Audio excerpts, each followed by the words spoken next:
Hi, everyone. Welcome to DAS Health webinar before, during, and after your NextGen Enterprise Upgrade. My name is Lindsay Lanning, and I lead our government incentives team at DAS Health. Before I get started, I would like to take a moment to explain the process for today's presentation. First, I'd like to mention that this webinar will be recorded, and we will send out a copy of the slides and recording within the next week. Next, for those of you who aren't familiar with DAS Health, I encourage you to visit our website, connect with us on LinkedIn, and subscribe to our YouTube channel where you can access all of our historical webinars. These are all linked on the slide here, and you can access these when we send out the copy. I also want to mention some upcoming webinars DAS is hosting over the next few weeks. These focus on our NextGen add-on products of Billing Manager, ChartGuard, Refund Manager, and Unapplied and Deposit Manager. If you haven't heard of these products or don't already have one in place, please feel free to jump on these informational sessions. They're pretty quick for more information on our business continuity and PM optimization solutions. We will also be hosting a MIPS submission do's and don'ts for NextGen clients, where we will deep dive into the updated HQM functionality and current 2023 program requirements. We will share some of our secret sauce on how we managed to earn over 120 clients an average MIPS score of 98.5 last year. Slight brag for me and my team. Now stay tuned for a final date on this one. It will be next month. If you do register for any of our upcoming webinars, we will be sending out an invitation to each, I would say a week or so before, and we always post on our LinkedIn page as a reminder. So keep your eyes peeled for that. Okay. Back to today's webinar, focused on your NextGen upgrade. At the end of the presentation, we will open the floor up for questions from you. We will answer all questions at the end, but you may type them in the questions area of the webinar control panel whenever they occur to you. Finally, for audio clarity purposes, everyone's phone will remain muted throughout the entire webinar. If you experience any audio issues, please use the chat box to let us know so we can try and resolve them. And again, questions may be entered in the questions box. So without further delay, I would like to introduce our presenters for today. First is Lexi DeMarsh, our Consulting Services Manager and our resident NextGen expert. I'm sure most of you on the call have either attended her webinars in the past, spoke with her at UGM, or have worked directly with her and her team. She is a true expert on everything NextGen, especially the 6.2021.1 upgrade. Next, we have Holland Lively. She is our NextGen Enterprise Product Manager at DAS Health. Holland works with our NextGen reseller clients and focuses her expertise on NextGen as a product. If you are one of our resellers on the call, and I do see quite a few of you out there, this is the face, and I guess soon to hear voice, behind the curtain performing that reseller magic with your account managers. And last, and in this webinar topic, I will admit least, is myself. I already mentioned I run our government incentives department at DAS, and I will be jumping in with some MIPS and HQM and quality reporting considerations to keep in mind with this upgrade. All right, well, without further delay, I will hand it over to Lexi to kick off our presentation. So Lexi, it is all yours. Awesome. Thank you, Lindsay, and thank you all for joining us today as we dive into kind of our experiences and some lessons learned along the way, as we've helped a lot of our clients navigate, countless upgrades over the years, from those initial planning stages to getting across that finish line, the goal post go live. So before we jump into the actual, content of our webinar, I want to just take a minute and get kind of an idea of where you guys are in your upgrade process. I'll go ahead and have Lindsay launch the poll. So basically, the simple question: where is your practice or organization currently at in the upgrade process?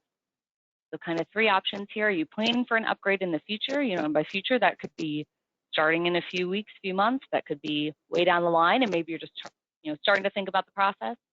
Are you currently in the middle of an upgrade, or have you recently upgraded? Again, just kind of want to see an idea of where you guys are. The results are still coming in. We'll give everyone 10 seconds here.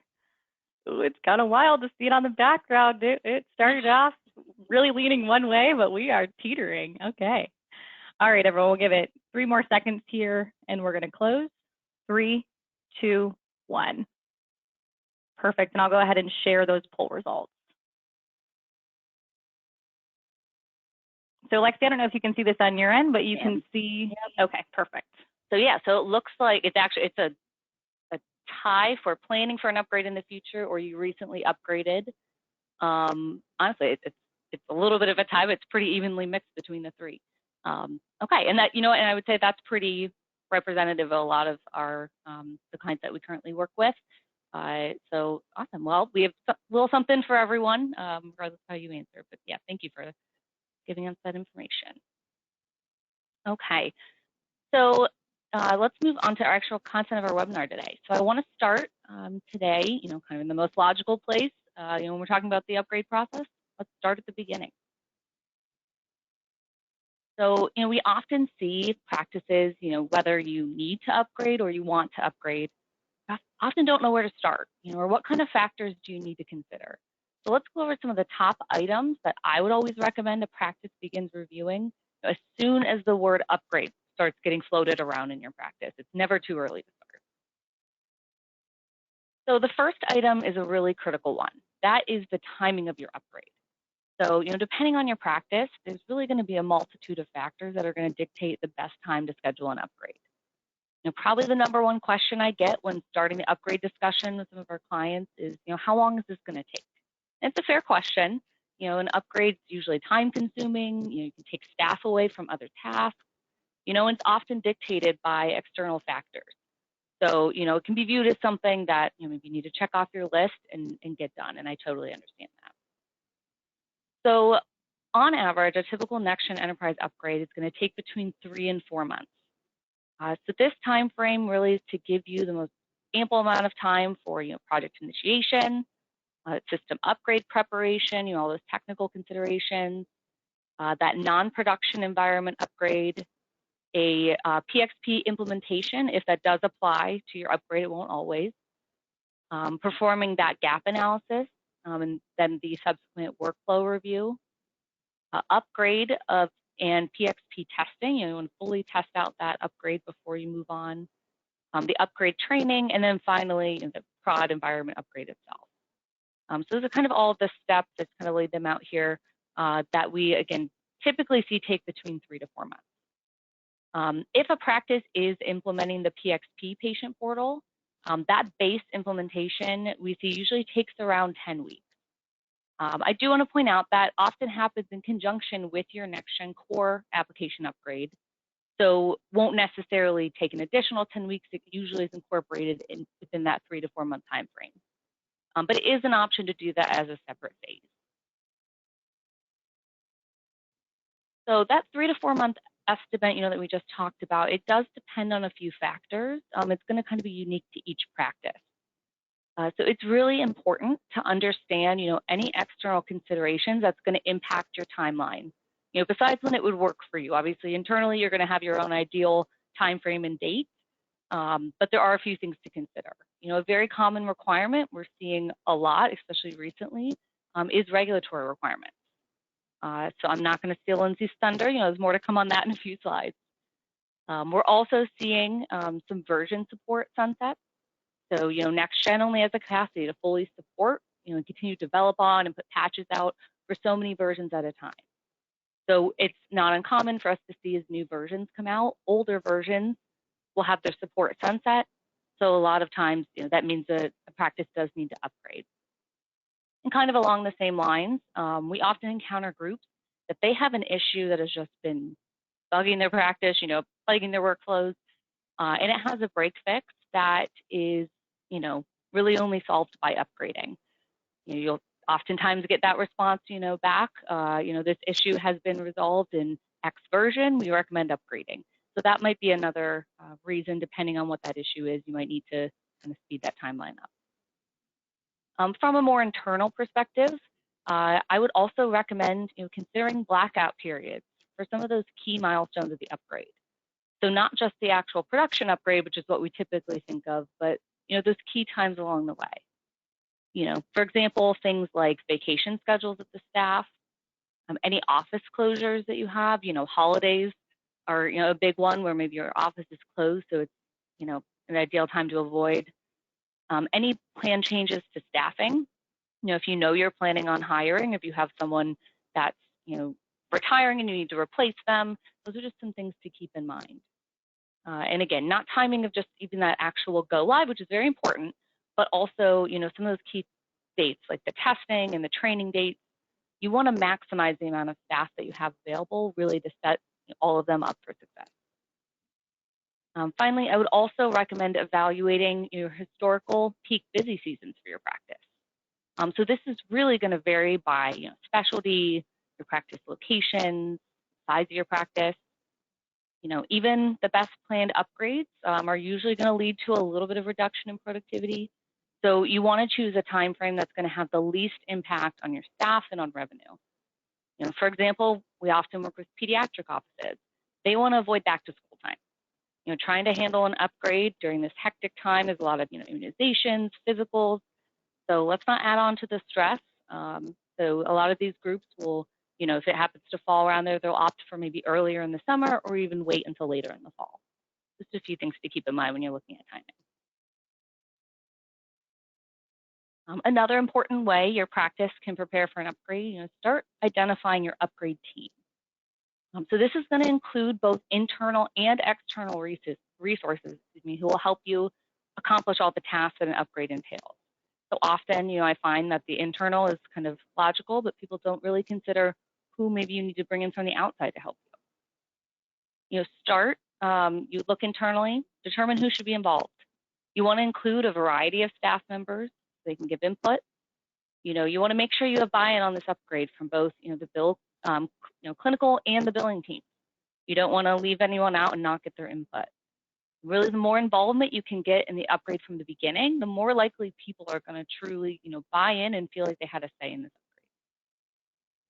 upgrade. Oftentimes, however, there's groups going through the upgrade process and they have gaps in the upgrade team. Whether you're an upgrade party of one, we definitely work with those, and my heart goes out to you. Or there's competing projects in your organization, for those resources. You may need to get a little creative on how to fill in those gaps. That could involve, bartering with other teams to borrow some of their resources, hiring a third-party vendor to help, or even permanently hiring within your team. If it's a gap that's going to last beyond the upgrade, this might be a good opportunity.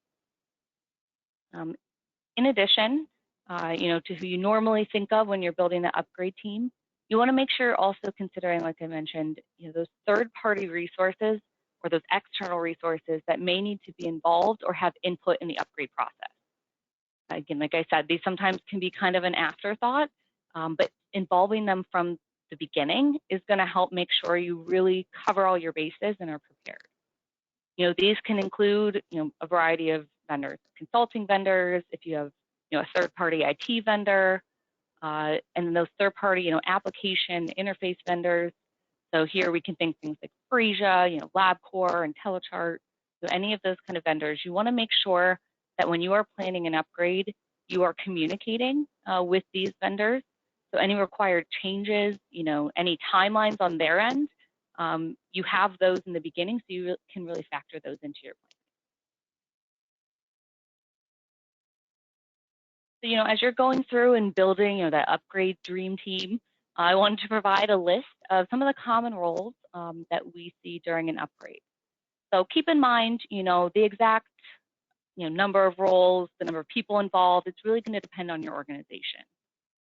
But regardless of size, one constant is the need for an upgrade project manager. This is really important that this person, has an understanding of the upgrade process, really from a big picture perspective. They need to be able to coordinate the team, be mindful of timelines, budgetary factors, and really be able to be that, one person that everyone can look to for decisions.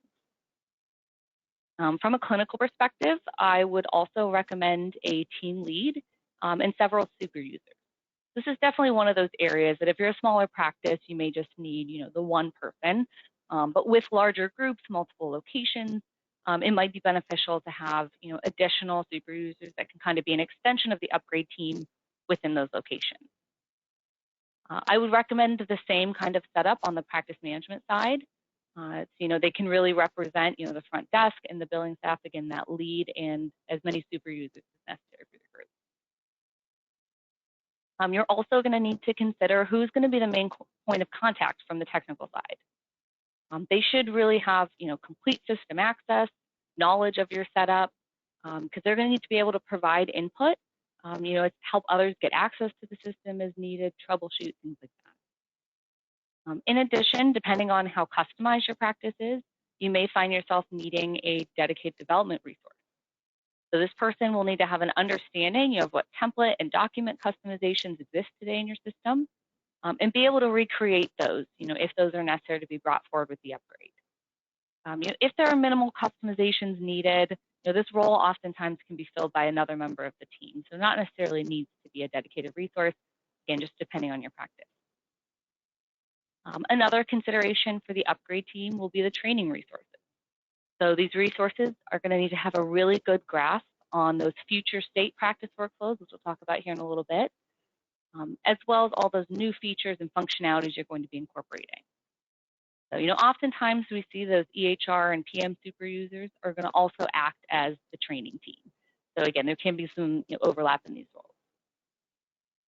And then finally, you want to identify which resources are going to make themselves available for go live. So that would include the go live weekend as well as post go live. Really for any kind of troubleshooting, if additional training is identified. This last role I feel like is oftentimes overlooked. I feel like especially someone like maybe from the technical team, they understand their role over the weekend, but then post go live, if there's any issues that arise, practices are often scrambling. They're trying to find someone, development resource, if something that was customized was missed and needs to be brought forward. So it's really best to kind of plan ahead and assume you will need the upgrade team full attention, usually for at least the first couple of days after an upgrade, just to be safe. So once you have an idea of who should be involved in your practice's upgrade, it's important to be realistic and communicate with each resource about the time commitment that's going to be required throughout the process. Depending on the role, there's going to be kind of different periods that will require different levels of involvement. For example, a technical resource will typically, heavily involved in the beginning of the upgrade, getting that system ready, getting installed in the non-production environment. Then often, unless they're kind of playing multiple roles, they don't have a lot of involvement until closer to the actual production go live. A super user, however, is often going to be involved in the upgrade from day one until the upgrade is complete. It's just important to establish those commitments with those resources ahead of time. In addition, we also recommend setting up regular cadence of meetings to touch base with your whole upgrade team. Ideally, this is internal and external together. Just make sure it's a really cohesive effort. Everyone's on the same page, and you're all working towards the same goal of that successful upgrade. Often we see these held weekly, but that timeline can really be adjusted. Depending on your organization, what your timeline looks like, they may need to, be maybe less frequent in the beginning and then pick up the pace towards the end, and that's up to your practice. Another critical item to ensuring that you're starting the upgrade really on the right foot is to complete what's called an infrastructure audit. This was previously referred to as a technical readiness document, so if you're familiar with that term. So a really thorough infrastructure audit is the foundation really for the successful upgrade. This is going to be one of the first steps that needs to be completed as soon as talks of an upgrade begin. You don't need to delay on this, even if you're working on timeline, you're working on putting your team together. This can be started pretty much as soon as the upgrade talks begin. Because depending on what is found, there may be some large, potentially even costly changes needed to make sure your system, can technically support the upgrade. So really by identifying those tasks early on, you can start to plan, figure out the logistics, any budgetary needs. So the more time you give yourself, the better. As part of that infrastructure review, you're going to ensure that all of your servers meet the necessary requirements for the upcoming upgrade. So this is going to be specific to the version you are upgrading to. You can often find these technical requirements on the NextGen Success community if you don't already have those in front of you. And really, it's going to identify, any and all discrepancies or deficiencies within your system, especially if you're coming from quite a few versions back. This is going to be, it's always important, but even more so important in that aspect. In addition, if your practice will be implementing the PXP patient portal alongside your upgrade, an additional requirement that hasn't been part of past upgrades, so it might be different depending on the last time you upgraded, would be the need to create a dedicated server for PXP. This is a requirement from NextGen, so it's going to be necessary in order to install PXP and use the portal in your system. So something to keep in mind again when we talk about the logistics and costs. You also want to confirm that your non-production environment has been refreshed with an up-to-date copy from your production environment. So this step is really essential to ensure that your testing environment, kind of mirrors what you see in the production environment. The recommendation is that this copy over is no older than 3 months, so kind of anywhere within that time frame. But keep a note if you've had any major changes to production, in the recent history, you may want to repeat that. It can really help with kind of eliminating any inconsistencies, between the databases, and it helps to make sure we're accurately testing the upgrade. We want to make sure as much as possible we're kind of comparing apples to apples.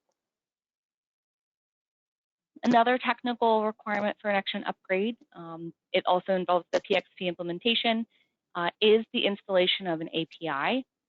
This will need to go in both your non-production and production environment. This is going to be really vital that this is done in order for the flow of data, to happen between the NextGen, EHR and PM applications and the portal. So again, that is unique to PXP. So, completing this review and making all those changes early is just really important to get your upgrade, off on the right foot. Now I'm going to switch it over to Lindsay, and she's going to review how MIPS reporting should fit into your planning for an upgrade. Perfect. Thank you, Lexi. It's fun to be back on here with you. It's been a while since we've been tossing around the webinar pigskin, and I'm excited. I'm having fun. And I know people, honestly, mostly Lexi and Holland on here, tell me when I talk about MIPS or regulations, it's like a different language. But I would like to argue the same thing about the technical jargon you just used. Words like server and infrastructure audit honestly send a chill down my spine. So back to what I love and what we're here to talk about on this slide are the considerations to keep in mind before you upgrade in relation to MIPS reporting. So first, I think it's obvious, but pick your upgrade date thoughtfully. This upgrade is required for those reporting MIPS in 2023, and there are deadlines. If you are part of an APM, that advanced payment model that required this in place for the full calendar year, well, we're a bit past that January 1st, 2023 deadline, but for those reporting under traditional MIPS, your 2 deadlines are coming up. If you report the PI category under MIPS, you must be upgraded by October 1st, 2023. This is because you need basically 90 full consecutive days on this version in order to report this category. If you're not reporting the PI category because maybe you're a small practice, or maybe you're taking the COVID-19 hardship for that category specifically, whatever the reason, and there are many instances where your practice or providers may just be reporting on quality and improvement activity. And if that's the case, you just need to be upgraded before the end of the year.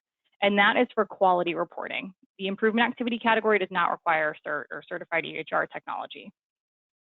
And again, this is specific to 2023 reporting. Normally, if you plan an upgrade, you just want to make sure you avoid your 90-day reporting period for PI, so you have a full 90 days, either on an old or the new version. Outside of that, once you have your upgrade date selected, you want to make sure you run and export your HQM reports the week before you upgrade. Your HQM job typically runs every Saturday, so you can run it the Monday before you upgrade, so you have a baseline report. Next, make sure you review any workflows that may change with the upgrade. For example, the PI measure, the patient access measure, will change with the new portal. Your end users will no longer have the ability to leave that email field blank and still get credit by generating a token.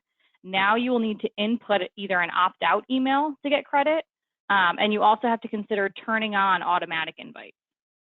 And make sure to review your quality measures too. I know the tobacco cessation measure went from a checkbox to a hyperlink on that social history template. I know it's a small change, but you want to make sure your staff is aware. The same goes for current customizations. I know Lexi touched on this, but many clients have created a MIPS template, or maybe they pulled fields required for reporting onto their specialized templates for HVM tracking. Make sure you review what needs to either be retired or carried forward post-upgrade to not interrupt any quality tracking so you don't see a dip in performance. But that really is it from a quality reporting standpoint before the upgrade. So I will hand it back over to Lexi to take us into the during the upgrade section. Ooh, spooky. Good luck. Thank you, Lindsay. All right, before we jump into that during piece that Lindsay just referenced, I wanted to kind of briefly go over some of the steps you would take as a practice for kicking off your upgrade. You know, a lot of times, clients have done their homework, they've got the process, ready to go, they've done some of the background, they aren't really sure what that next step should be. So the answer is going to kind of depend on whether, are you a NextGen Direct client or you work with a reseller, like for example, DSL. So for NextGen Direct clients, your first step is going to be to reach out to your NextGen account manager. Let them know your intent to upgrade, if you plan to implement PXP, and your account manager is then going to guide you through those initial steps and help determine that best approach for your upgrade. This is going to kick off what NextGen refers to as the cohort process. So cohorts basically are just similar practices that are also planning on going through upgrades and similar timelines, specialties, things like that. So an invitation to join that initial meeting for the cohort process is going to come directly from NextGen, so you can keep an eye out for that.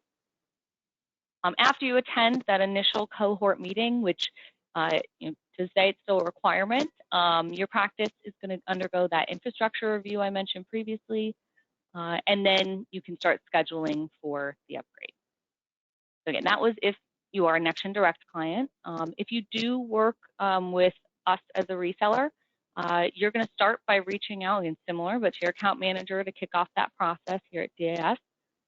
Again, just let them know your intent to upgrade if you plan on doing the PXP implementation. The next step is typically they'll have some discovery calls, some conversations, just kind of talk about if there's any ways that we can help your practice with the upgrade, and also some of those next steps. As a reseller client, a technical resource from DAS is going to be assigned to conduct that infrastructure review for you. So there's nothing you need to do to initiate that. Then once that review is complete, the DAS Health Upgrade team is going to work in coordination with your team to schedule that actual upgrade. Again, if you have any questions specifically about this process, I'd recommend in both cases reaching out to your account manager and they can give you some more details. All right, so now with that being said, we're going to jump into our next section here for during your actual upgrade process. So once you've initiated that process, you've checked those boxes on that pre-upgrade to-do list, you're going to want to continue to be deliberate throughout the upgrade process itself to ensure that project moves forward as prepared as possible. All right, so similar to those pre-upgrade considerations, there's several key factors that you want to keep in mind to ensure that smooth and successful upgrade. So let's take a look at those now.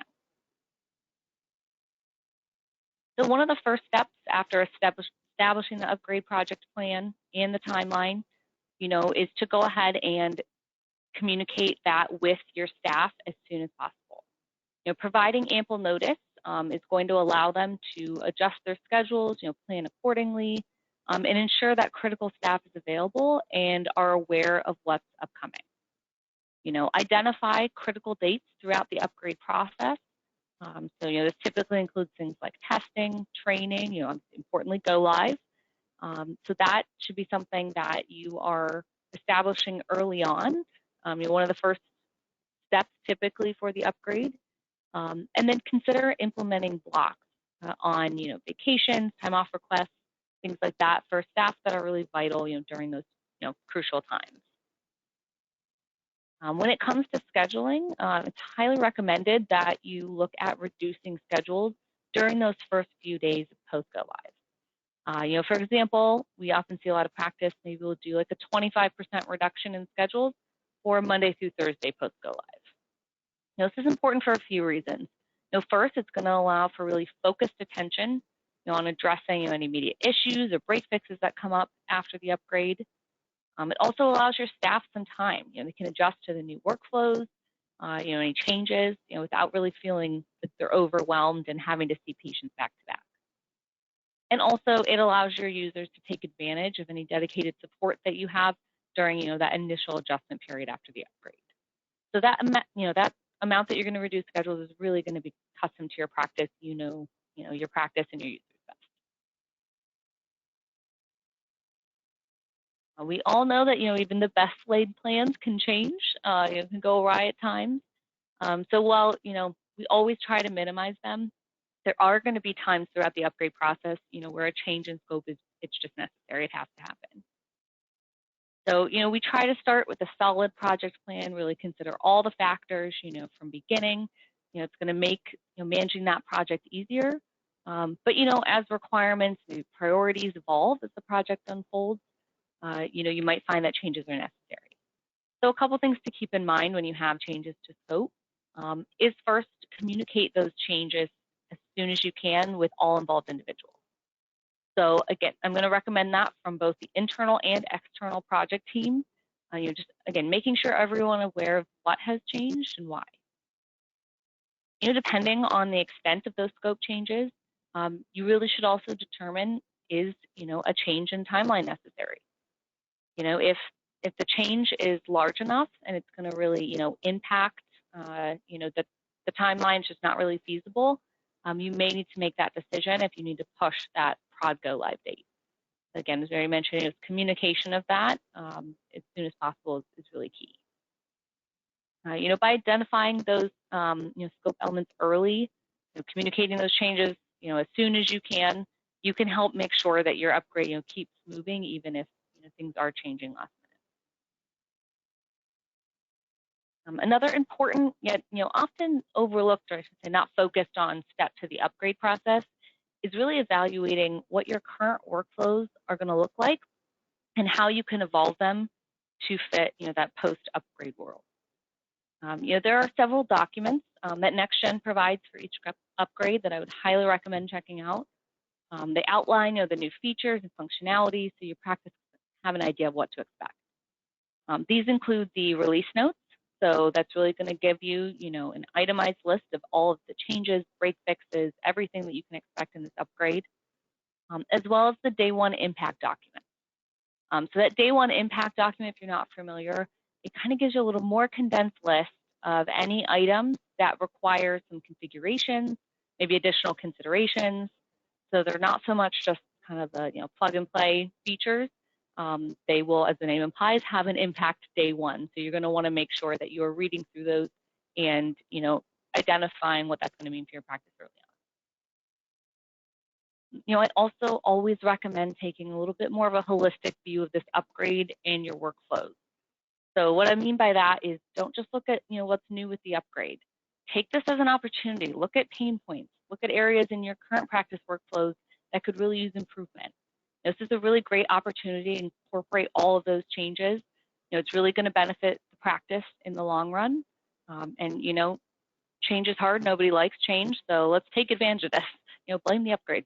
You can make changes, kind of improve the your workflows overall as part of the upgrade process. During an upgrade is also a good time, to either create or update documentation. So, obviously, if you have existing documentation, you want to make sure that it incorporates any of those changes that we'll see post-upgrade. But, even more so, if you don't have documentation currently, use this as an excuse to go ahead and, create that documentation, really, clear outline of your workflows, staff expectations. It's only going to benefit your practice in the long run, help with, future upgrades, ongoing training, new hires. So again, take advantage of the upgrade and make sure you have that documentation in place. It's also highly, highly recommended to maintain a comprehensive record of, all those configurations, any customizations, things like that that are made during the upgrade process. This document is going to serve you, in the short term, obviously for the upgrade itself, because we want to have, we're going to have to recreate those customizations and configurations that you did in the test environment. We'll have to do that in your production environment as well. But also, this is something, for the long term. you will thank yourself over and over that you have this. It's going to help, with future upgrades. Any, issues, you can look back and see what was done. Instead of having to rely on the memory of a certain group of individuals, you're just going to have that documentation in place. So I highly recommend that. So assessing, and managing those customizations is also a critical part of the upgrade process. This is a great opportunity to evaluate, what is customized and determine if it's truly needed. So the first step of that is to perform what's called a gap analysis. It's going to identify the differences between your current system and any of those customizations and the upgraded system's standard new features, what's available out of the box now. This analysis can really help understanding what needs to be retained, what can be retired. We often see customizations were made maybe years ago. It either fixed an issue at the time, maybe gave functionality that didn't exist, but it may not be necessary now going forward. So we might have some opportunity to retire some customization. Within NextGen, your practice can utilize tools like the Clinical Template Analyzer. This is going to allow you to review those templates and documents, see the customizations. You can see the utilization. So, you have this customized template, but is it actually being used in the day-to-day? The answer might be, it been used once in the past 6 months. So that might tell you maybe there's a different workflow. We don't need to bring this forward. From all of these findings, you can determine, what customizations really are essential to your workflow, again, which ones can be retired. It is the recommendation to retire, as many of these customizations as possible, but obviously it's a bit of a balance. We don't want to negatively impact workflow. Sometimes it's just necessary. They have to be brought forward. So you don't want to lose any key functionality, but ultimately reducing those customizations you have, it's going to potentially eliminate some issues. If they're not playing nice in the new environment, and also it's going to reduce costs, of having to redevelop those now and then also in future upgrades.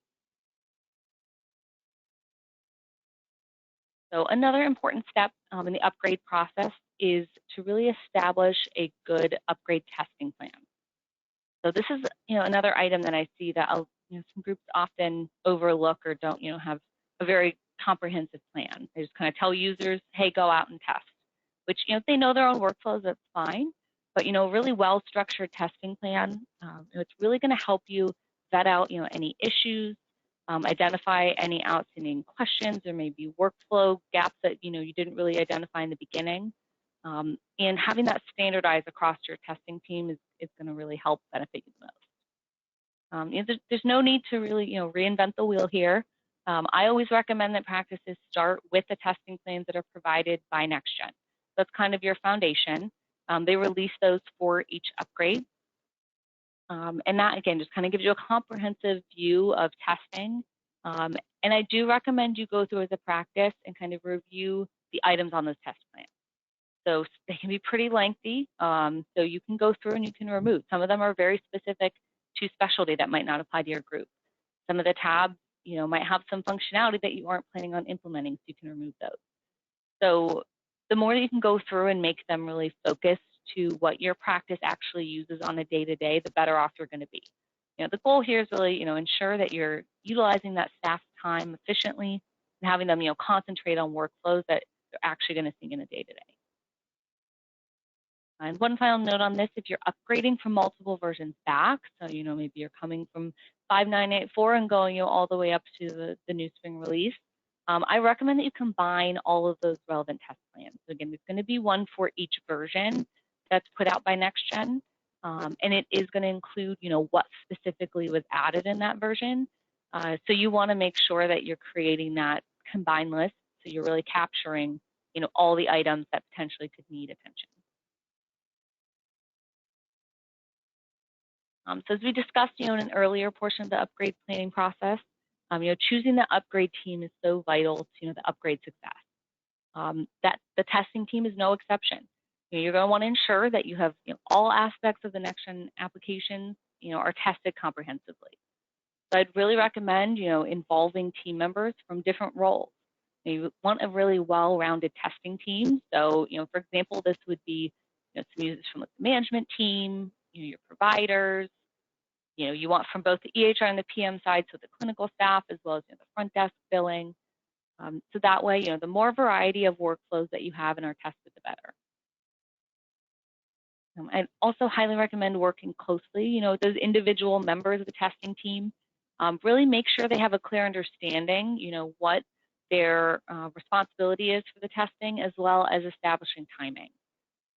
Set those expectations for their participation, in both the non-production and production upgrade testing phases. That non-prod upgrade testing that often allows, more flexible timeline. They can kind of get in, test at their convenience. So, it's a little less structured typically, but specifically that prod upgrade weekend testing, that has to happen over the weekend. And typically there's a fairly set window. Often we see that it starts on, the upgrade starts on Friday, testing starts on Saturday, and, you need to be able to make that go, no-go call by Sunday at the latest. So again, just ensuring that they're on the same page are going to make themselves available, especially during that weekend. Just really helps to make sure that you're fully testing, kind of identifying any issues, so the system is fully ready to go for go live. So similar to testing, effective training is really so essential for ensuring your staff can really effectively use the new features and functionalities with the upgrade, and they are familiar with what to expect. So much like all aspects of the upgrade we've already touched on, it's important to recognize the training needs, for the upgrade and its new features. It's really going to vary from one practice to another. There's kind of two main approaches, though, that we typically recommend, our super user and our end user training. So super user training, that involves selecting kind of a smaller group of staff members to be trained on this upgrade functionality and the workflows you plan on implementing. Then these trained super users turn around and they train a smaller subset of staff members. On the other hand, end user training, it's a larger kind of group setting. It's all staff members at one time. So in addition to the method of training, it's important to consider the timing of when this training is going to take place. You want to find a balance between allowing users enough time to ask questions, really familiarize themselves with, the new features and functionality and the workflows. But at the same time, you don't want it to be so far in advance that they forget. Let's be honest, they all have their day jobs. We don't want so much time to go between that they don't remember when the day comes. So, generally recommend that you start training about a month prior to the go live date. But that should be adjusted, based on the number of training sessions. If you have to offer a larger number, you might need to start a little sooner, as well as staff availability. So if you're kind of unsure, which training approach makes the most sense for your group from the two options we were just discussing, here's some considerations kind of for each. So, the super user training, it may be more feasible for a large organization. Depending on your size, if you have, hundreds of users to train, it just might not be possible to get all of them in one room or even, remotely at the same time. So super user training might be more effective. It also kind of gives the benefit of allowing ownership of the upgrade, within individual teams. So again, this can be by team, by location. When they are, tasked as a super user and given the information and told to go ahead and train, again, it kind of gives them that ownership, which they can carry on then into even post-upgrade. Also, these smaller training settings can allow for more questions, without going over time. So, as opposed to having large groups where you can easily get sidetracked, these super users can maybe ask some additional questions, maybe have some time to kind of discuss it before, releasing it out to the rest of the group. One downside, though, that I will say, we've seen in the past, it can lead, depending on your super users, it can lead to poorly trained end user staff. If the super user isn't comprehending the material, or saying they are, but they aren't, it's that game of telephone, and they're turning around and giving information. So you obviously can't talk to each end user individually with this setting, but again, just pros and cons, it's whatever works for your group. End user training on the other end, smaller organizations, it may be more efficient just to train staff at one time. Maybe you don't have enough people that, holding separate super user and end user training just doesn't make the most sense. A big benefit here is that, all information is given firsthand. So, those questions that are being asked are answered directly by, the training staff, as opposed to, again, kind of that game of, telephone where, question might not be, answered directly by the people who, have the initial information. But again, this can be time consuming. You have to accommodate more schedules, deal with potential distractions, trying to get everyone in the same room at the same time could potentially, larger classes. So again, your organization best. These are just some things to keep in mind. All right, so once your practice has made it to that week prior to your scheduled production upgrade, there are several tasks that we recommend are completed. It's really going to set up your practice for success. So the first, it's recommended to post a NextMD portal broadcast message. So NextMD is that legacy patient portal, so if your practice is using that. This really mainly applies if you're transitioning to the PXP portal. You want to communicate on that website that patients should expect a new portal invitation so they don't think it's spam and say this is real, it's coming from us. And just letting them know they're no longer going to have access to that existing website. So it's recommended that's posted again. The timing of that you can kind of decide, but I would say at least a week before. Additionally, there are a few kind of housekeeping items, and we recommend these just to kind of mitigate any potential loss of patient data. So it's unlikely to happen, but I'm sure that none of you want to be that unlucky person. So these tasks include completing all incomplete encounters within the EHR, that documentation, generating any missing documents, responding to e-prescribing refills, those RX change requests, and then responding to all of those NextMD communications. So all of those tasks we just discussed, can happen in the days kind of leading up to the upgrade. And it's also good practice to remind users several times of the upcoming downtime and really give them ample time to complete all that documentation and those administrative tasks well in advance of the time that you need to lock that system down. Once that go live weekend comes, you'll want to notify users of the system outage one last time, give them one last chance.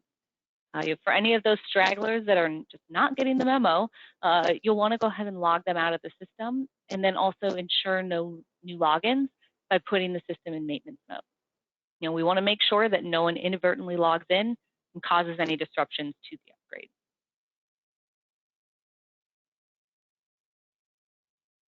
And in this last section of the during upgrade, we're going to discuss some kind of essential steps to prepare your environment from a technical perspective. So one of the first steps for that, after that non-production environment upgrade, is to ensure that the enhanced template files are deleted. So as I'm sure most of you are aware, but if you aren't, those enhanced templates were originally released, starting with SOAP, I believe back in 5.9, 2020.1, if I'm correct. But those have been since sunset. So you want to avoid any issues with the templates in the newer versions. You'll want to make sure to remove those files completely from your system. Next, you'll want to review the VCP logs for the RDS servers and look for any errors that were returned. If you find any, you want to make sure you're addressing those promptly, and that way you can get ahead of those. For that time period, between the non-production and production upgrade, you want to be aware of any patches that are released. There might be additional break fixes that are released in the patch. So, a lot of times practices are like, absolutely, let's put it in. But we want to take into consideration the amount of time you have before the production upgrade and your ability to test it. We never want to put a patch in production that we haven't fully vetted in your non-prod environment yet. That's just something to keep in mind. Before the actual production upgrade, you want to take any kind of lessons learned from that non-prod upgrade and incorporate them into your comprehensive upgrade plan. So this is going to include our first, plan A, the upgrade plan itself, but also we always want to make sure we have a backup plan as well. If anything does go awry, we know what our plan is. We have the ability to act quickly, and it's fully vetted. As part of this upgrade plan, it's also recommended that you have several items in your system that are backed up. This is just going to give you something to fall back on. It can be the source of truth if something gets off track. So this includes a backup of your prod and NG audit prod databases, Rosetta, any interface configurations, your NextGen root folder, and then those service item tables. So once that prod upgrade has been completed, there are a few items that we recommend verifying before turning that system over to end users. So the first is ensuring that template cache is refreshed. So it's going to really help with optimizing performance, ensure those updated templates are in use. And then some overlap here, just like we saw we did with the non-prod upgrade. Once again, you'll make sure to delete those enhanced template files from your production environment, as well as importing that backup of those service item categories tables. So this is something that we've seen is necessary with a lot of upgrades. So we recommended that you go ahead and put this backup in before you open up the system for testing. Again, similar to our non-prod upgrade, you'll want to review those VCP logs for the RDS servers, look for any errors. And then finally, if at all possible, verify those weekly maintenance jobs are able to run in your system. So now at this point, unless there's any major errors, you should be able to turn the system over to your upgrade team to do testing before turning it over to the end users as a whole. Right, so now I'm going to turn over the webinar to Holland to take us through the after for your NextGen Enterprise Upgrade. Awesome. Thank you, Lexi. I'm happy to take the webinar pigskin to the end zone, if you will, today. So really now what, right? You've taken an upgrade, you've survived the famous or maybe infamous go live weekend, your practice is live on an entirely new version of NextGen. How can you be sure that your practice is best utilizing the system after your NextGen Enterprise upgrade? So the answer really is going to come into taking into consideration the above pieces of your post-upgrade system. Is there an opportunity to optimize your new environment? Did you have any additional phases of your upgrade project to consider moving forward? Truly assessing that upgraded environment and your status as a practice from both a functionality perspective and a MIPS perspective is going to ensure that you and your practice and your users are set up for success in your new system. So let's really dive in here.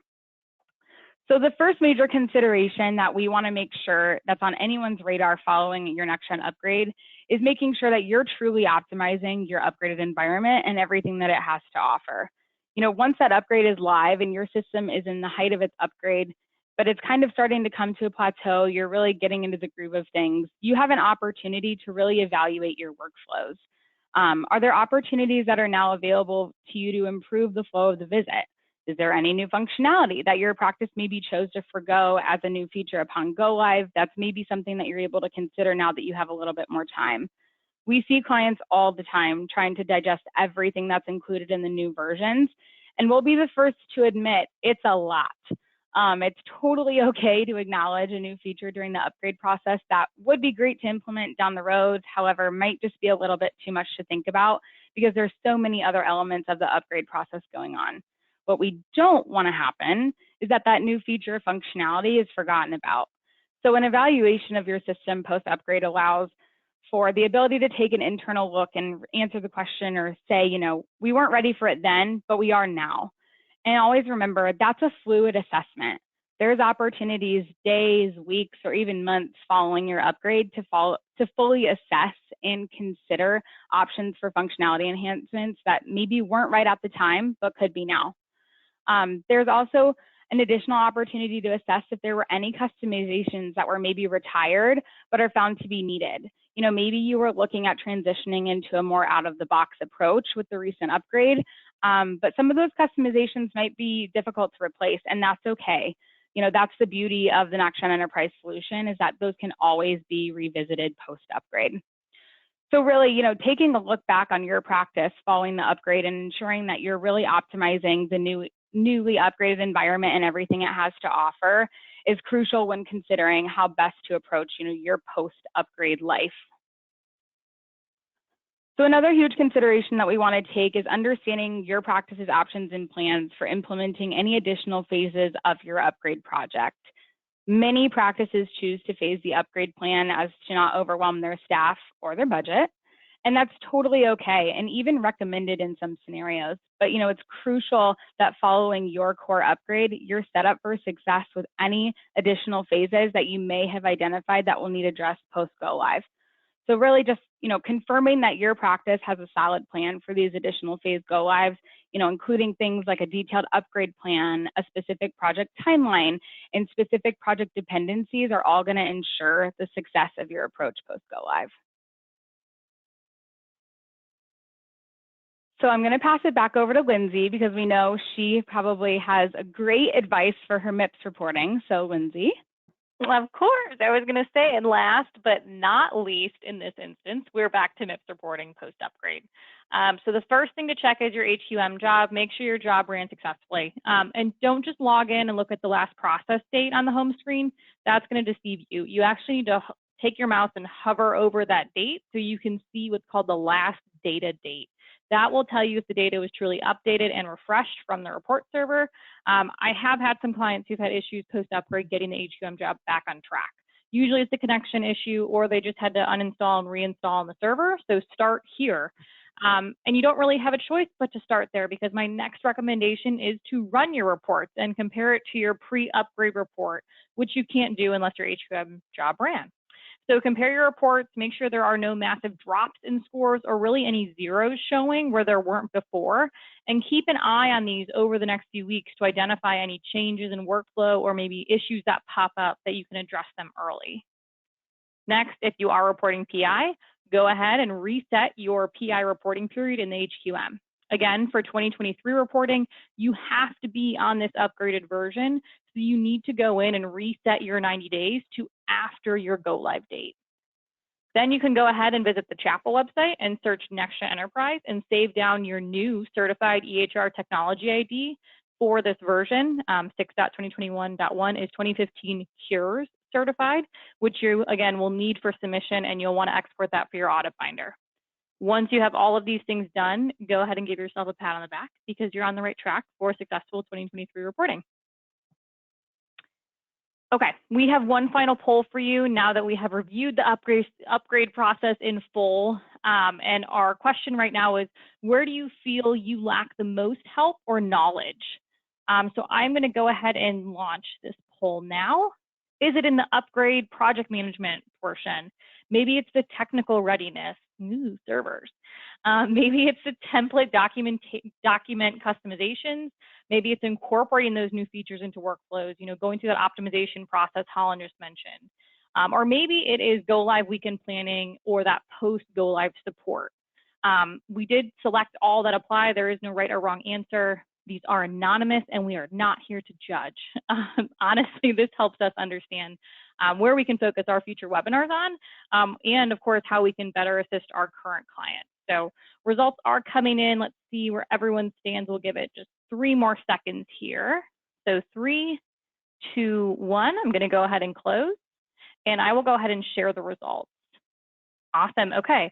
No technical readiness, we seem to be all covered there. So it's mainly project management, customizations, and incorporating those new features are pretty much split. And then our lowest ranking one is that go live weekend planning or post go live support.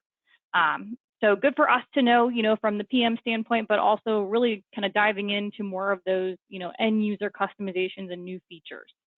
Awesome. Well, thank you all for sharing that info. So again, that was a lot. But if you are overwhelmed or you're worried, you don't have to manage this upgrade or future upgrades alone. DAS can help if you would like. So I will let Holland jump in here. Exactly, Lindsay. I was just going to jump in and say the exact same thing. So, now that we've really taken you through our best practice recommendations for your upgrade when you're looking at it from a pre, during, and post perspective, let's take a look at how DIS can really walk hand in hand with you in your practice during the entirety of the life cycle. So first and foremost, and keeping in theme of the day, DIS Help does have a team of experts here when it comes to technical experience with NextGen who can help you before your upgrade. We've aided so many clients and IT leaders and practice members through countless NextGen upgrades with assistance in everything from that infrastructure audit or what we all know to be the technical readiness document, to developing backup plans and upgrade plans and everything in between.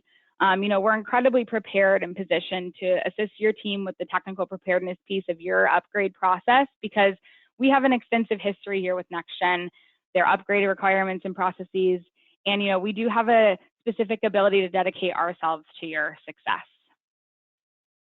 So on a very similar page, we do have a full team of consultants here at DAS that have offered countless NextGen clients assistance with their upgrades through the absolute thick of it. When we say comprehensive upgrade consulting assistance, we really mean it. Your consulting resource will work alongside your upgrade team, any technical resources, possibly NextGen upgrade resources, and really any other players who are involved in your upgrade game to ensure that your practice stays on track and feels supported through the whole process. So, from project management and assistance with test plans, or the PXP workbook if you're considering specifically that 6/2021.1 upgrade, or even on-site go live support, we really have experience with it all. The support during your upgrade that our team can provide is also completely customizable to your practice's needs. So really think of it like a menu. You can pick and choose what service offerings your practice could benefit from, and we will be there to help for whatever it is that you might need. So from, both a pre and during perspective, let's go ahead and take our next step into after your upgrade, how we can help. So as a part of our best practice recommendations that we covered earlier, we talked about the need to really assess your system post go live. What are you using? What are you not using? Is there anything missing that could enhance your system? Is there anything that you delayed during your upgrade process that admittedly has gone by the wayside, because the day-to-day responsibilities for your clinic just keep growing, but that's where we step in.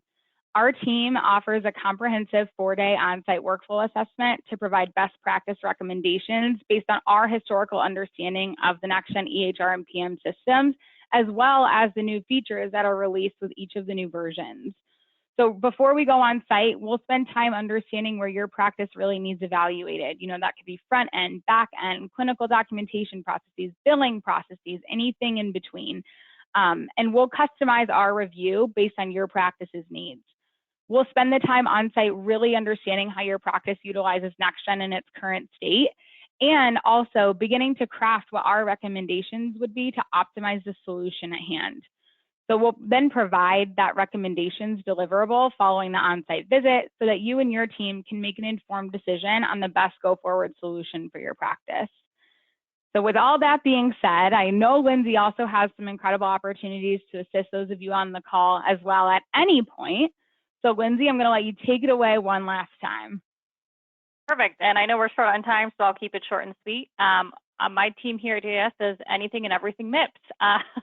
So if you find yourself either, needing just a second set of eyes, on your reports, you might be experienced in MIPS reporting, have done it for a few years, or if you want support all encompassing, start to finish, take it off your plate from measure selection, workflow guidance, workflow training, education, submission, audit guidance. You name it, we do it, and we can assist. So again, we would love to meet with you on a regular basis, but we also have some clients who, have it under control and maybe, like I said, just want a second set of eyes on their data a few times a year, or, maybe just want to be notified of any new regulations coming out or when the MIPS, proposed and final rules come out. So, let us know. We customize to whatever you need, but we are here for any MIPS support that you would need. Awesome. Thanks, Lindsay. And thank you so much for sticking with us today during the webinar. I know we're over on time, but in the meantime, feel free to visit our website, which is newly revamped and looking quite amazing. Thank you, marketing. But it's going to outline really all of the solution offerings that we have at DAS Health here from a business solutions perspective and a technology solutions perspective. Please peruse those website offerings. Lindsay mentioned earlier, our next upcoming webinars. Please visit those if you feel like they could be beneficial to you in your practice. And also make note, if there's something that we're not presenting on that you think that you could benefit from or that you want to see, let us know, reach out. We're always looking for new opportunities and are eager to learn more about what you guys want to see from us. So I'll throw our contact information up here on this next slide, but please don't hesitate to reach out. And again, thank you so much for your time today, and we appreciate you spending you know, an hour and 5 minutes with us. We clearly had a lot to say. So thanks again, guys.